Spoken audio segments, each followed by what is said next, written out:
मेरे इंटीग्रिटी पर इस देश का कोई भी व्यक्ति शंका नहीं कर सकता है। और चट्टान की तरह लालू जी के साथ हैं, कल भी थे, आज भी हैं और जब तक जिंदा हैं तब तक हैं। तो बीजेपी के संपर्क में रहना कोई खराब बात तो है ही नहीं कि नीतीश जी घबरा गए हैं, आरजेडी व्याकुल है सत्ता में आने के लिए। बिहार विधानसभा के मॉनसून सत्र को लेकर सियासी हलचलें तेज हो गई हैं। सत्र खत्म होने के बाद मुख्यमंत्री नीतीश कुमार की अध्यक्षता में महागठबंधन के विधायक दल की एक बैठक हुई।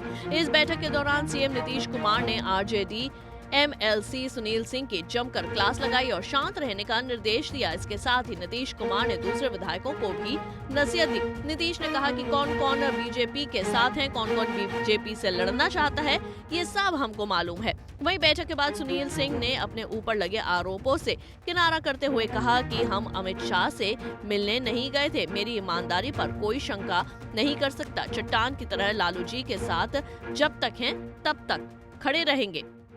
सुने होंगे तो आप ही बता सकते हैं, हम तो ऐसा नहीं सुने हैं। तो आप मिले थे उनसे, अमित शाह से विभागीय मीटिंग सारे पर काम कर रहे हैं।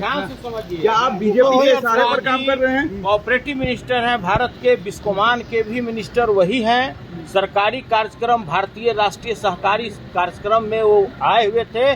मैं उसके बोर्ड में भी डायरेक्टर हूँ। 1 तारीख को पूरे देश का कोऑपरेटिव कांग्रेस हुआ, उसमें माननीय प्रधानमंत्री जी आए, अमित शाह जी आए और उस फोटो को मैंने अपने पेज पर लगाया है।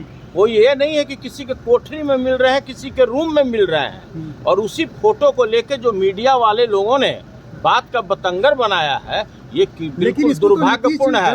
और ध्यान से समझिए, मेरे इंटीग्रिटी पर इस देश का कोई भी व्यक्ति शंका नहीं कर सकता है। 27 साल से मैंने कितने झंझावात देखा, कितने तूफान देखा और चट्टान की तरह लालू जी के साथ हैं, कल भी थे, आज भी हैं और जब तक जिंदा हैं तब तक हैं।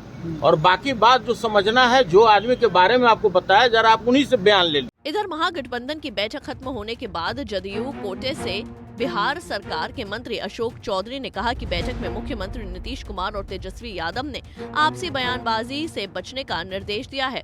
हम लोगों का मुख्य मकसद 2024 में भाजपा को हराना है। थोड़ा बहुत अगर ऊपर नीचे भी है, बयानबाजी से बचना है और आने वाले समय में भारतीय जनता पार्टी को मुंहतोड़ जवाब देना है। यही सब को भी कुछ बोला सीएम ने? नहीं, बड़े सीएम गार्जियन है, सीएम हमको भी बोले हैं, सबको बोले हैं, तो बोले हैं कि भाई आप बयानबाजी से सबको बचना चाहिए। यही निर्देश दिए हैं कि बयानबाजी नहीं करिए सब लोग। तेजस्वी जी भी यही बोले, बयानबाजी से बचना चाहिए। मतलब गार्जियन की भूमिका में गार्जियन की भूमिका में दोनों नेता गार्जियन की भूमिका में थे। बात ये हो रही है कि जोड़ तोड़ की राजनीति चल रही है बिहार में। आरजेडी और जेडीयू के बीच में ही आपस में जोड़ तोड़ की राजनीति शुरू हो गई। जेडीयू आरजेडी के बीच में विलय की बात हो रही है कि जेडीयू का आरजेडी में विलय होगा। क्या इस तरह की बातें हैं क्या? इसका जवाब हम कैसे देंगे? इसका जवाब तो हमारे राष्ट्रीय अध्यक्ष देंगे, लालू प्रसाद यादव देंगे, चाहे नीतीश कुमार देंगे, तेजस्वी जी देंगे। विलय होगा कि नहीं होगा, इसका जवाब हम कैसे दे सकते हैं? अगर ऊपर कैसा, हम लोग को तो जानकारी भी नहीं है, विलय की ऐसी कोई जानकारी नहीं। सब तो र्यूमर उड़ाया जा रहा है, ये सब र्यूमर उड़ाया जा रहा है। भारतीय जनता पार्टी क्योंकि जानती है कि बिहार में उसका बेस खत्म हो गया है। इस दौरान विपक्ष के द्वारा तेजस्वी यादव के इस्तीफे की मांग पर वित्त मंत्री विजय चौधरी ने जवाब देते हुए कहा कि जब तक न्यायालय किसी को दोषी नहीं करार देता, तब तक किसी को दोषी कैसे मान लेंगे? आदमी दोषी तब होता है ना जब न्यायालय से निर्णय आ जाता है। और बीजेपी के लोग बात करते हैं, बीजेपी के लोग बात करते हैं, तो कल तक बीजेपी जिनके इस्तीफे की महाराष्ट्र में मांग कर रहे थे, चाहे प्रफुल्ल पटेल हो, अजीत पवार हो, आज अपनी सरकार में शामिल करके मंत्री कैसे बना दिए? ये तो जरा समझ लीजिए। और हम लोग तो एक ही बात कहते हैं कि न्यायालय अंतिम फैसला देता है ना।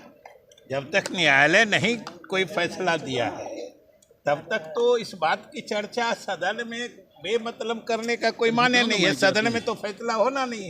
राजद एमएलसी सुनील सिंह की अमित शाह के संपर्क में होने के आरोप पर केंद्रीय राज्य मंत्री नित्यानंद राय ने कटाक्ष करते हुए कहा कि मुख्यमंत्री नीतीश कुमार को राजद ने इतना तंग कर दिया है कि वे अपना आपा खो रहे हैं। राजद सत्ता लेने के लिए व्याकुल है, नीतीश कुमार सत्ता छोड़ने के लिए तैयार नहीं है। नीतीश जी एक तरह से आरजेडी ने इतना उनको तंग कर दिया और ललन जी ने उनको इतना उन पे दबाव बनाए रहते हैं कि नीतीश जी एक तरह से छटपटा रहे हैं, यानी कि अपने आपा खो देते हैं। स्वाभाविक है जिस तरह से अब वो कह रहे हैं कि आप बीजेपी के संपर्क में हैं, तो बीजेपी के संपर्क में रहना कोई खराब बात तो है ही नहीं। अब वो संपर्क में है कि नहीं सुनील जी मैं नहीं जानता हूँ, लेकिन देश के हर नागरिक को हर पार्टी में जाने का आने का समय के अनुसार उसकी पार्टी के आचरण क्या होता है, व्यवहार क्या होता है, उस पर निर्भर करता है। मैं रीति रिवाज की बात कर रहा हूँ, किसी पार्टिकुलर के नहीं। अब उसमें पार्टी जज करती है किसको लेना है न लेना है। अब संपर्क में है न है ये मुझको कोई पता नहीं है, लेकिन लोकतंत्र में कहीं भी किसी से कोई संपर्क में रह सकता है। कभी कभी तो ऐसा भी होता है कि लोग व्यक्तिगत कहीं मिल गया तो स्वाभाविक है कि कहीं बात हो जाती है, कहीं कुछ चलते बात हो जाती है, कहीं कोई विषय आता है तो बात होती है। लेकिन इस सारी बयान का मतलब यही है कि नीतीश जी घबरा गए हैं, आरजेडी व्याकुल है सत्ता में आने के लिए, मतलब बिहार की, और इस सत्ता छोड़ने के लिए नीतीश जी तैयार नहीं है और तेजस्वी जी को बर्दाश्त नहीं हो रहा है। इसी में सारा यह बयान एक दूसरे पर हो रहा है, उससे बीजेपी को कोई मतलब है नहीं। बीजेपी अपना काम करती है। बता दें कि 14 तारीख के बाद सीएम नीतीश ने फिर एक बैठक बुलाई है, तो वहीं शिक्षक बहाली मामले को लेकर विधायकों की शिकायत पर नीतीश ने उन्हें भरोसा दिया है। पंजाब केसरी टीवी के लिए पटना से अभिषेक कुमार सिंह की रिपोर्ट।